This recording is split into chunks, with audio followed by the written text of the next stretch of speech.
งามขนาดนี่เป็นภาพบรรยากาศที่ห้าเบิงได้ยากพ่อแม่พี่น้องอยู่จอมดอยให้เข้าจอมดอยเนาะอันนี้ก็มีเที่ยงให้ของสาวบานอยู่นี่เป็นเที่ยงน้อยๆเนาะเห็ดพอแต่ว่าอยู่ปีหนึ่งให้เข้านี่ต้องบอกเลยว่าเป็นบรรยากาศที่ห้าเบิงได้ยากเหตุผลก็คือว่าให้เข้าบอลหนึ่งนี่จะสามารถเห็ดได้เทื่อหนึ่งภายในประมาณ3 ปีหรือว่า4 ปีเนาะถ้าว่าเฮ็ดปีนี้แล้วเนาะอีก3-4 ปีข้างหน้าจึงสามารถกลับมาเฮ็ดบนเก่าได้เนาะ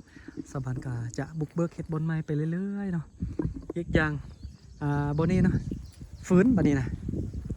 อันนี้จะเป็นกระต่อไม้แบบนี้เนาะถ้าว่าเป็นช่วงที่สะบานบุกเบิกเนาะสะบานก็จะตัดเอากระต่อไม้แบบนี้นะเฮ็ดเป็นฟื้นเนาะตอนแรงหลังจากกลับจากให้จากส่วนสะบานก็จะแบกฟื้นกลับไปบ้านเนาะ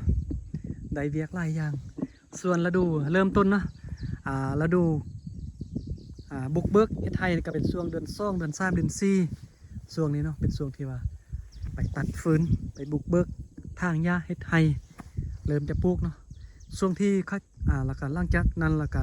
รอท่าให้ฝนตกเนาะประมาณเดือน6หรือเดือน7ฝนตกในสะบานก็จะมาซักเข้าอันนี้ฤดูซักเข้ากับเบาลังก็จะมาถ่ายคอนเทนต์อีกเนาะเป็นฤดูซักเข้าก็จะมาถ่ายรายการเบิ่งสะบานวิธีชีวิตสะบานซักเข้าปลูกเข้าให้จังไดเนาะเข้าให้นี่หลังจากปลูกเข้าเรียบร้อยแล้วต่อมาก็จะเป็นฤดูที่ทางหญ้าบัดนี้นะฤดูทางหญ้าสะบานก็จะมาสวยกันนะทางหญ้าแถวๆนี้นะเห็นบ่จะบ่มีหญ้าแถวๆนี้นะก็จะเอามีดเอาผ้าเอาอุปกรณ์มาทางหญ้าจะบ่ใส่อันยาฆ่าหญ้าอยู่ดอยนี่นะทางหญ้าเนาะพอฤดูทางหญ้าสะบานก็ทางหญ้าบัดนี้พอฤดูเก็บเกี่ยวบัดนี้นะก็ประมาณน่าจะเป็นเดือน11นี่บ่ลังกับบนในใจเนาะเดือน11นี่สะบานก็เริ่มเก็บเกี่ยวเข้าเนาะ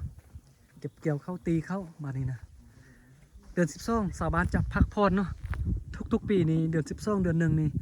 สะบานจะพักผ่อนอยู่บ้านเนาะบ่ไปให้ไปส่วนช่วงนี้นะช่วงเดือน12หรือว่าช่วงเดือน1นี่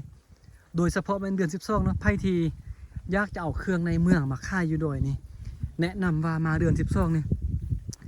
สะบานจะได้เงินเนาะเพราะว่าช่วงเดือน11นี่สะบานจะเก็บเกี่ยว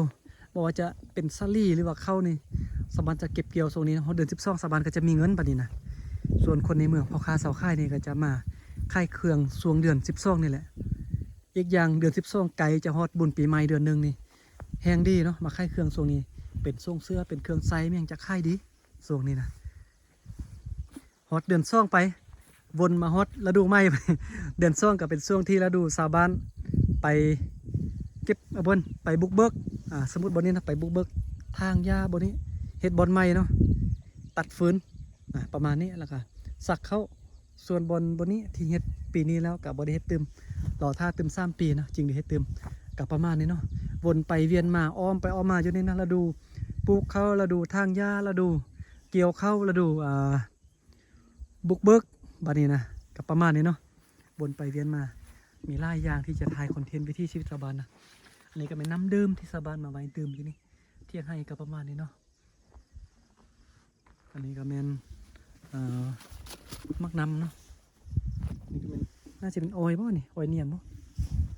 ประมาณนี้เนาะบรรยากาศคักขนาดเนาะอยู่นี่นะ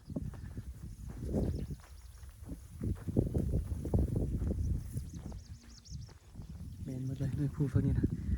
คลิปนี้ก็